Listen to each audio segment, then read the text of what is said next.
Hey everybody, so I've been wanting to do a kind of like fast or short review kind of thing for a while now, and my idea of it is to do kind of like an overview of a game. So the idea is just to do a quick review of it. Now, the first game I'm going to be going over is known as The Room, but we're going to go cover the series, The Room 1 and The Room 2, that is currently on Steam.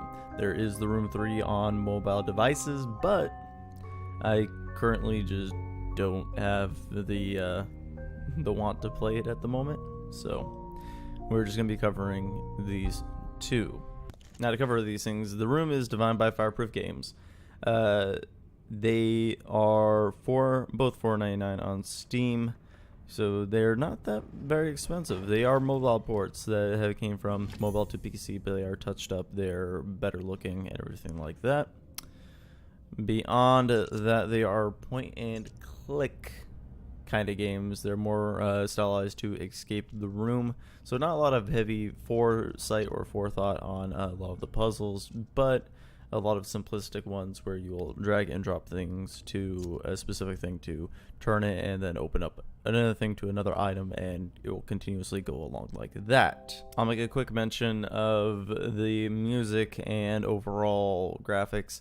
Music-wise, it's very atmospheric. It's sometimes playing just little tunes during the beginning intro and during specific key moments of the game, but there's not really that much there in terms of sound design. Most of the time, it will just be clicks and other things that happen mechanically within the game, and beyond that, graphical-wise, it looks okay. I mean, it's not something that I'm going to be saying it's drop dead gorgeous, but the atmosphere and tone that is stylized in the graphics fits what's happening.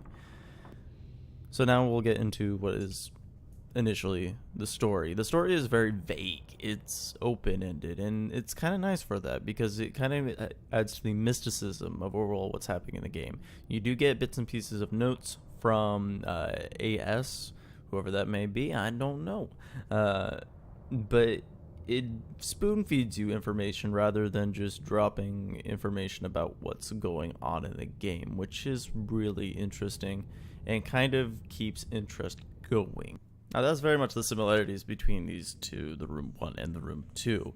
But let's get into some of the key differences. The Room 1, I feel, is very focused. The main thing about it is, yes, while you're taking one object to another set in the puzzle and everything, often during your chapters, you're looking at one solid object in the middle. So like a box, and then the table underneath may have like some key item things that you may need to interact for.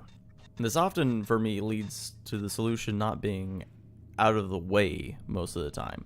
If you are lost for a little bit, it's not too hard to take a look around and see exactly where things might be, or a object may be hidden from your sight, which something I was greatly appreciative of, because that's how this game is focused. The answer is usually somewhere around there, or in the case of a tutorial, it usually hints really well at the thing you need to do. Now, the major key difference between the first one and the second is the fact that it expands a lot more. You get, during each chapter, a set piece. Now, these set pieces are interesting because they're different areas, they have different styles to them, and they work fairly well.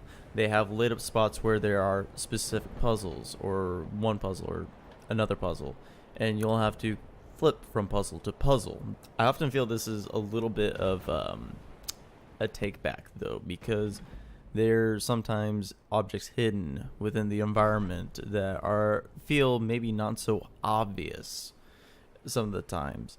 It might just be me on a personal level, but I felt like it made certain things a little bit trickier to overcome than the previous title.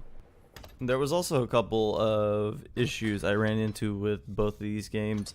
For one, the first one has a frames per second bug, which if you have a refresh rate of over 60 hertz, so like if you're running at 144 frames per second, 120 frames per second, a certain puzzle will not work for you. and which was a little bit aggravating, but all you have to do is just switch your monitor refresh rate back down to 60 frames per second.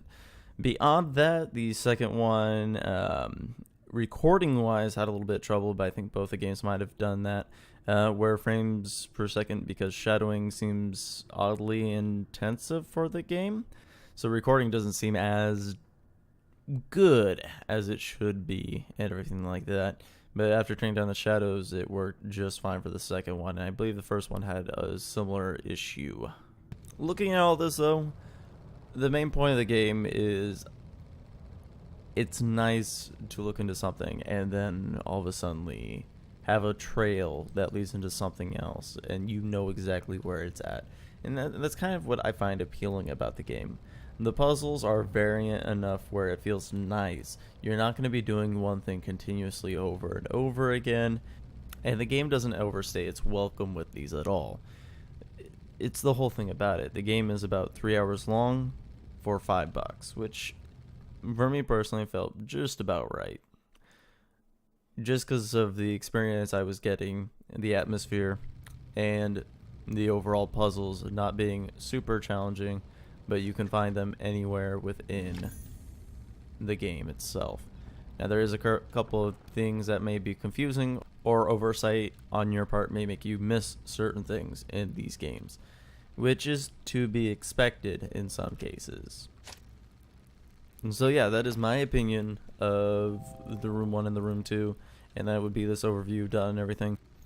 So if you enjoyed, just leave a comment down below letting me know that you enjoyed this, or if you are wanting another overview of a different game, please let me know. You can just put it down in the comments, and that most likely might be what I do next, and everything like that.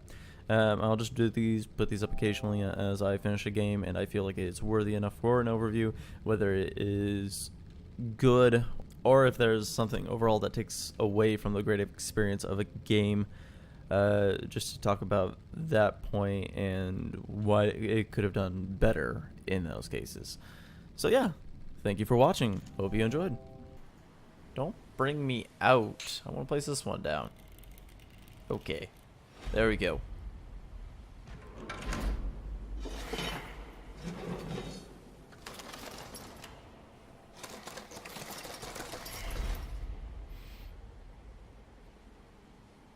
Was the cheapest price I've ever seen.